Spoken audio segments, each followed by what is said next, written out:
మరి తను సినిమాల ద్వారా క్రేజ్ తెచ్చుకుంటే జగన్కి అట్లా వస్తుందని ఫీలింగ్ ఏంటో తెలియదు. అది జగన్ ముద్ర పోవాలని కోరుకుంటున్నది చంద్రబాబు కంటే పవనే ఎక్కువ. ఇప్పుడు మీరు చూస్తే రాజశేఖర్ రెడ్డి పథకాలని చంద్రబాబు నాయుడు తీసేలా పేర్లు మార్చి పెట్టాడు అంతే. అవును ఎన్టీఆర్ ఆరోగ్య సేవని, అవును వైద్య సేవని, ఇట్లాంటి విద్యా సేవని, అట్లాంటి ఎన్టీఆర్ పేర్లు పెట్టారు తప్పించి చంద్రన్న గోరుముద్ద తీసేలా. అవును బట్ ఇక్కడ జగన్ పథకాలని తీసేయించింది ఇక్కడ పవన్ కళ్యాణ్, అదే కదా, చంద్రబాబు నాయుడు కాదు.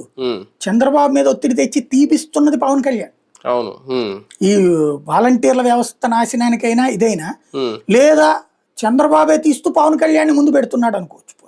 అదే అంటే వ్యక్తిగత ద్వేషం. ఇప్పుడు ఒక పథకం బాగుంటే, ఇప్పుడు మన బడ్జెట్ లాస్ట్ టైం కేసీఆర్ గారు అన్నమాట ఇప్పటికీ వైరల్ అవుతా ఉంటుంది. ఆరోగ్యశ్రీ పథకం నాకు నచ్చింది, రాజశేఖర్ రెడ్డి తీసుకు, అందుకే నేను పేరు కూడా మార్చలేదు, దాన్ని యాక్చువల్లీ అమలు చేశాను అన్నాడు ఆయన. ఇప్పుడు కళ్ళ ఎదురుగుండా ఎంతమంది చచ్చిపోయేవాళ్ళు డబ్బులు లేక. అవును, ఇవాళ రోజున ఆ ఆరోగ్యశ్రీ ఉంది కాబట్టి కొన్ని కోట్ల మంది బ్రతికారు.